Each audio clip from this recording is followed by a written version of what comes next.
Hello everyone, welcome back to my YouTube channel. இந்த வீடியோவில் நம்ம எதை பற்றி பார்க்க போறோம்னா, நான் பிகினர்ஸோட வீடியோவில் சொல்லியிருந்த மாதிரி தமிழ்நாடு கவர்மெண்ட் நடத்துகிற எக்ஸாம்ஸோட previous year question paper TNPSC வெப்சைட்டில் எப்படி டவுன்லோட் பண்ணுறது அப்படின்னு சொல்லி நான் சொல்லியிருந்தேன். அது வந்து நான் இப்போ உங்களுக்கு எப்படி வெப்சைட்டில் போய் டவுன்லோட் பண்ணுறதுன்னு சொல்லிட்டு நான் ஒரு டெமோவாக காட்டுறேன். நீங்கள் அதை ஃபாலோ பண்ணி நீங்களும் உங்களோட கொஸ்டின் பேப்பர்ஸ் எல்லாம் டவுன்லோட் பண்ணிக்கலாம். இப்போ நம்ம வந்து டிஎன்பிஎஸ்சியோட ப்ரீவியஸ் இயர் கொஸ்டின் பேப்பர் எப்படி டவுன்லோட் பண்ணுறதுன்னு பார்க்கலாம். டைரெக்டாக டிஎன்பிஎஸ்சி வெப்சைட்குள்ளே வந்துட்டு இங்கே இருக்குது பார்த்தீங்களா, ரெக்ரூட்மெண்ட்டில் போயிட்டு இந்த அர்ச்சீவ்ஸ் எக்ஸாமினேஷன் பிஃபோர் 2025 இருக்குல்ல, அந்த 2025 போயிட்டு கீழே வந்து கொஸ்டின் பேப்பர் ஸ்கீன்னு சொல்லியிருக்கா, இது அப்படியே அந்த கையெடுக்காமல் வைக்கணும். அர்ச்சீவ்ஸ் இருக்குல்ல, அதுக்குள்ளே போயிட்டு கொஸ்டின் பேப்பர் அண்ட் கீஸ் இருக்கா, இந்த சைடில் வருது பாருங்கள், objective type, descriptive type with key previous year questions இருக்குல்ல, அது கிளிக் பண்ணிக்கோங்க. அது கிளிக் பண்ணிங்கன்னா எல்லாமே இங்கே இருக்கும். இப்போ இது வந்து டென்டேட்டிவ் ஆன்சர் கீயோடவே இருக்கும். ஃபார் எக்ஸாம்பிள் இப்போ இது ஓப்பன் பண்ணலாம். டெக்னிக்கல் சர்வீஸோட இன்டர்வியூ போஸ்ட்டோட அப்ஜெக்டிவ்னா அந்த ஓஎம்ஆர் ஷீட்டு. இப்போ வந்து இதில் எல்லாமே அந்தந்த சப்ஜெக்ட் பேப்பர்ஸ் இருக்கும். லாஸ்ட் இருக்குல்ல ஜென்ரல் ஸ்டடீஸ், இதுதான் வந்து நமக்கு எல்லா குரூப் 1, 2, அப்புறம் 2A, அப்புறம் ஜென்ரல் ஸ்டடீஸோட வேறு என்ன இருக்குது, கம்பைன் டெக்னிக்கல் சர்வீஸோட ஜென்ரல் ஸ்டடீஸு, அந்த மாதிரி எல்லா ஜென்ரல் ஸ்டடீஸுக்குமே இப்படி தான் இருக்கும். இப்போ பார்த்தீங்கன்னா தமிழ் எலிஜிபிலிட்டி டெஸ்ட்டு ஃபஸ்ட்டு 100 கொஸ்டின்ஸும் அதுக்கடுத்து வந்து ஜென்ரல் ஸ்டடீஸோடு தான் இருக்கும். இந்த மாதிரி தான் எல்லா எக்ஸாமுமே. இப்போ வந்து ஃபார் எக்ஸாம்பிள் இந்த கம்பைன் சிவில் சர்வீஸ் குரூப் 2, 2Aயோட ப்ரிலிம்ஸ் கொஸ்டின் பேப்பர் பார்க்கலாம். இது வந்து ஜென்ரல் இங்கிலீஷ்னா ஜென்ரல் இங்கிலீஷோடது இருக்கும், ஜென்ரல் தமிழ்னா ஜென்ரல் தமிழோடது இருக்கும். ஓகே, வந்துருச்சா? இந்த மாதிரி வந்து நீங்கள் கடைசி ஒரு 2020க்கு மேலே இருக்க கொஸ்டின் பேப்பர்ஸ் மட்டும் டவுன்லோடு பண்ணி நீங்கள் பார்த்துக்கலாம்.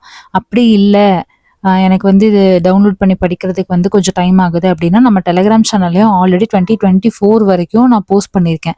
அது கூட நீங்கள் வந்து டவுன்லோட் பண்ணி பார்த்துக்கலாம். ஆனால் என்னென்னா நீங்கள் ஃபைல்ஸில் போய் அதை எடுக்கணும். ஃபைல்ஸில் போய் சர்ச் பண்ணுறது எப்படின்னு சொல்கிறேன். அந்த ஃபைல்ஸில் போய் சர்ச் பண்ணி கூட நீங்கள் எடுத்துக்கலாம். இதுதான் நம்மளோட Telegram channel, TNPSC study materials அப்படிங்கிறது டெலிகிராம் சேனலோட லிங்க் வந்து நான் யூடியூபோட ப்ரொஃபைலில் கொடுத்துருக்கேன். கமெண்ட்டில் வந்து பின் பண்ணுறேன் அந்த நேமை, நீங்கள் சர்ச் பண்ணிக்கலாம். கமெண்ட்டில் லிங்க் போஸ்ட் பண்ண முடியறதில்ல, அதனால தான். இது நீங்கள் போனீங்கன்னா மேலே யூடியூபோட லிங்க்கும் இருக்கும். நான் போஸ்ட் பண்ணுற ரீசெண்ட் அப்டேட்ஸ் எல்லாமே வந்து இதில் நான் ஷேர் பண்ணிடுவேன். நீங்கள் இதில் கூட ஃபாலோ பண்ணிக்கலாம். இப்போ அந்த மேலே நேம் இருக்குல்ல, அந்த நேமை வந்து நீங்கள் ஜஸ்ட்டு கிளிக் பண்ணிவிட்டு அதில் வந்து ஃபைல்ஸ் அப்படின்னு சொல்லி இருக்கும். அந்த ஃபைல்ஸில் போயிட்டு நீங்கள் ஜஸ்ட்டு PYQ அப்படின்னு சொல்லி சர்ச் பண்ணிங்கன்னா ப்ரீவியஸ் இயர் கொஸ்டின் பேப்பர், அதோட ஷார்ட் ஃபார்ம் தான் PYQ, அதெல்லாம் வரும். இப்போ உங்களுக்கு பார்த்தீங்கன்னாலே Tamil one liner, Indian polity one liner, நிறைய ஒன்லைனர்லாம் காட்டுதில்ல, அந்த மாதிரி வந்து உங்களுக்கு ப்ரீவியஸ் இயர் கொஸ்டின் பேப்பர் எல்லாமே இந்த மாதிரி லைனாக காட்டும்.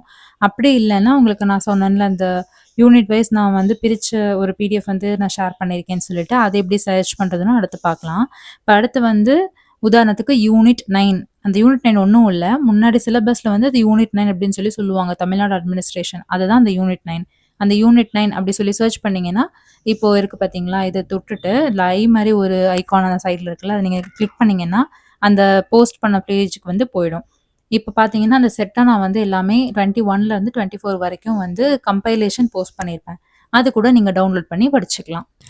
அதே மாதிரி பாலிசி நோட்ஸ் எப்படி டவுன்லோட் பண்ணுறதுன்னு சொல்லிட்டு தமிழ்நாடு அட்மினிஸ்ட்ரேஷன் அவுட் சோர்சஸ் அப்படின்னு சொல்லி ஆல்ரெடி ஒரு வீடியோ போஸ்ட் பண்ணியிருப்பேன். அதில் பாலிசி நோட் எப்படி டவுன்லோட் பண்ணுறது, கவர்னன்ஸ் வெப்சைட்லேருந்து எப்படி நம்ம படிக்கிறது, என்னென்ன இம்பார்ட்டன்ஸ் எல்லாம் படிக்கிறது, ஆர்கியாலஜி டிபார்ட்மெண்ட்டோட வெப்சைட்லேருந்து என்னென்ன படிக்கிறது அப்படின்னு சொல்லி நான் போட்டிருப்பேன். புதுசாக பார்க்குறீங்க இதெல்லாம் எதுக்கு எந்த சப்ஜெக்ட் கீழே வரும் அப்படின்னு சொல்லி உங்களுக்கு தெரியலன்னா நான் வந்து சொல்கிறேன்.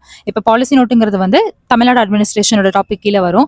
தமிழ்நாடு கவர்மெண்ட்டோட ரீசெண்ட் அப்டேட்ஸ் எல்லாமே வந்து இப்போ வந்து 25, 26ல் என்னென்ன நடந்துச்சுங்கிறது நம்ம அதில் பார்த்துக்கலாம். அவங்க வந்து இப்போ ஒவ்வொரு தடவையும் அந்த பாலிசி நோட் ரிலீஸ் பண்ணுவாங்க, இந்த டிபார்ட்மெண்டால இதெல்லாம் நடந்திருக்கு, இதெல்லாம் வந்து நம்ம பண்ணிட்டு இருக்க ஸ்கீம்ஸ் அப்படின்னு சொல்லி ரிலீஸ் பண்ணுவாங்க.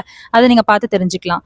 அடுத்து வந்து ஆர்கியாலஜிக்கல் டிபார்ட்மெண்ட்டோட நான் நோட்ஸ் எல்லாம் வந்து வெப்சைட்ல எப்படி படிக்கணும்னு சொல்லியிருந்தேன். அது எதுக்கான டாபிக்னா தமிழ்நாடு ஹிஸ்ட்ரி அப்படின்னு சொல்லிட்டு ஒரு டாபிக் இருக்கும். அதுல வந்து ஆர்கியாலஜிக்கல் ரிசோர்சஸ் அப்படின்னு சொல்லிட்டு ஒரு ஹெட்டிங் இருக்கும். அந்த ஹெட்டிங்க்கு கீழே நம்ம வந்து எக்ஸ்ட்ரா எத்திக்ஸ் புக்ல படிக்கிற மாதிரி இருக்கும். நான் சொல்லியிருந்த மாதிரி 11th 12th எத்திக்ஸ் புக் வேணும். அந்த எத்திக்ஸ் புக்ல வந்து ஆர்கியாலஜிக்கல் ரிலேட்டடான சில சோர்சஸ் எல்லாம் இருக்கும். அது போக 6th to 12th வரைக்கும் இருக்க தமிழ்நாடு ஹிஸ்ட்ரி புக்ல வந்து அந்த சோர்சஸ் எல்லாம் இருக்கும். அது போக நம்ம வந்து வெப்சைட்ல இருந்து படிக்கிற மாதிரி இருக்கும். அதுக்கு தான் இந்த வெப்சைட்டை நான் வந்து சொல்லியிருந்தேன். இந்த வீடியோ இது வரைக்கும் பார்த்துட்டு இருந்தீங்கன்னா உங்களுக்கு யூஸ்ஃபுல்லாக இருக்கும்னு நினைக்கிறேன். யூஸ்ஃபுல்லாக இருந்துச்சுன்னா கண்டிப்பாக கமெண்ட் பண்ணுங்க. கமெண்ட் பண்ணீங்கன்னா தான் எனக்கும் வந்து உங்களுக்கு யூஸ்ஃபுல்லாக இருக்கா இல்லையான்னு சொல்லி தெரியும். உங்களுக்கு வேற ஏதாவது டவுட்ஸ் இருந்துச்சுன்னா கீழே கமெண்ட் செக்ஷனில் பண்ணுங்க. நெக்ஸ்ட் அப்கமிங் வீடியோஸில் அதையும் நான் போஸ்ட் பண்ணுறேன். தேங்க்யூ ஃபார் வாட்சிங் this channel. Thank you for subscribing.